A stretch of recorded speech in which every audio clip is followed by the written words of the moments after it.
A day in my life in Quezon Province. Hi, Miss Grace. Samahan niyo ako ngayong araw. 5:30 pa nga lang ng umaga ay nagising na ako. Ang aga ko gumising para magkape. Dahil guys, sobrang lamig dito. And then pagkatapos kong magkape, nagluto na rin ako nitong chop suey na mas lamang ang atay. Gusto ko kasi pag nandito ako sa Quezon is gulay talaga yung ulamin ko. And then ayun, after ko magluto ay kumain na kami ni tatay. So mga 10:30 yata kami kumain yan. So magtatanghalian na rin. And then umulan ng napakalakas. Medyo pinatila nga muna namin ni tatay yung ulan dahil pupunta kami ng Bagong Silang and then maglalako na rin siya ng mga kanyang paninda. Actually, maglalako talaga ng paninda si tatay and then sabi ko punta na rin kami ng Bagong Silang para makaligo ako sa ilog. Kaya ayun, dumiretso kami ng Bagong Silang.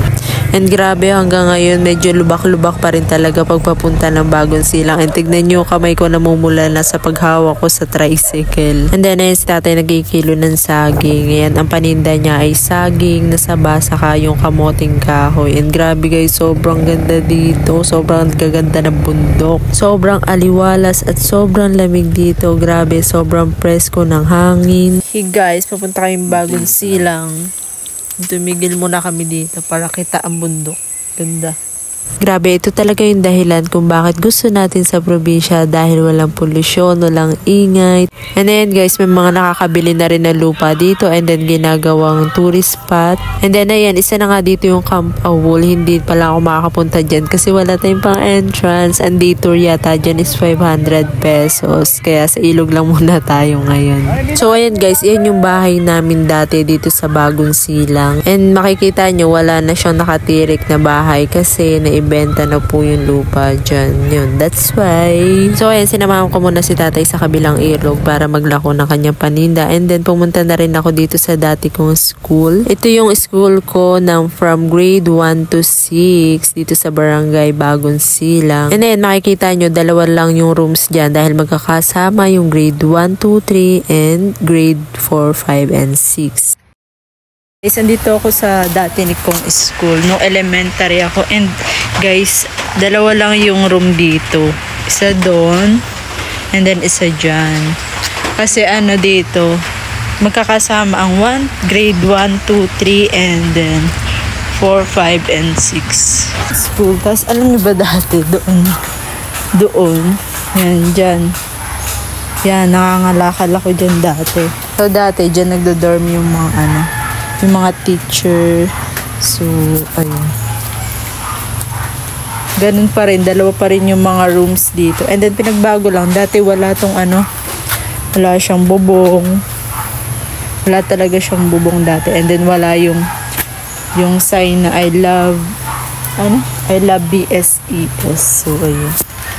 And then, wala siyang stage dati dyan. So yan guys, nandito nga pala ako sa Bagong Silang and kasama ko si tatay. So ando pa si tatay, naglalako pa yung tricycle. So sabi ko, bababa na ako dito sa may ilog. Kasi kaya ako sumama kay tatay, maliligo rin ako dito. So dito kami dati nakatira and yung Camp Awol guys, dito yun, malapit yun. Hindi lang ako makapunta kasi syempre wala tayong entrance. Dito lang tayo sa ilog. Dito lang kami namumuhay dati.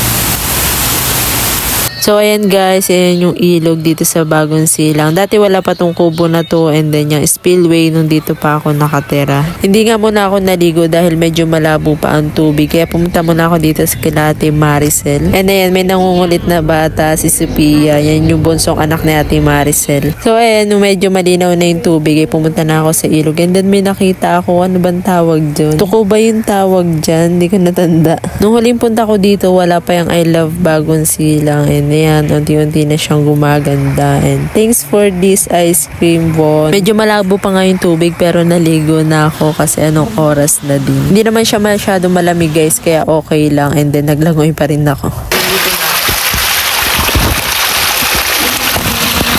Spillway kasi ito guys. So ayun guys, kwento ko nga sa inyo, dito kami dati nakatira, wala pa yung mga spillway na yan and talagang diretso yung tubig niya. And dati ang kinabubuhay lang namin dito, yung mga pang-ulam namin na susutas yung hipo na sinisima namin. So ayun, may mga nahuli din kami minsan mga katang, tapos yung mga hipo na maliliit, tapos yung mga nagpapakulang kami. So ayun yung mga kinabubuhay namin dati dito. And guys, laking ilog talaga ako, kaya makikita nyo, marunong naman talaga ako maglangoy. Tapos ayun, ang dating trabaho dito ni tatay is nag-uuling, tapos si mama is sa bahay lang, ganun. Tapos dito minsan naglalaba kami dito sa ilog. O diba, sobrang tipid dati, sa ilog lang kami naglalaba. And kapag halimbawa pupunta kami ng bayan, so kailangan namin maglakad. So lalakarin namin yung mahigit 7 km or mga 1.5 hour. So ayan na nga, naliligo ako mag-isa dahil wala akong kasama, si tatay nandun. Dahil meron palang may birthday dito, yung anak ni Kapitan. And then nakita ko din dito sina Ate Sel and then sina Ate Beth. O diba, sobrang lonely ko, mag-isa ako naliligo dito. Pero it's okay, ang refreshing naman dahil hindi siya mainit. So umulan kasi siya kanina and then uulan na naman yan. Tignan nyo, umulan na naman guys, na malakas.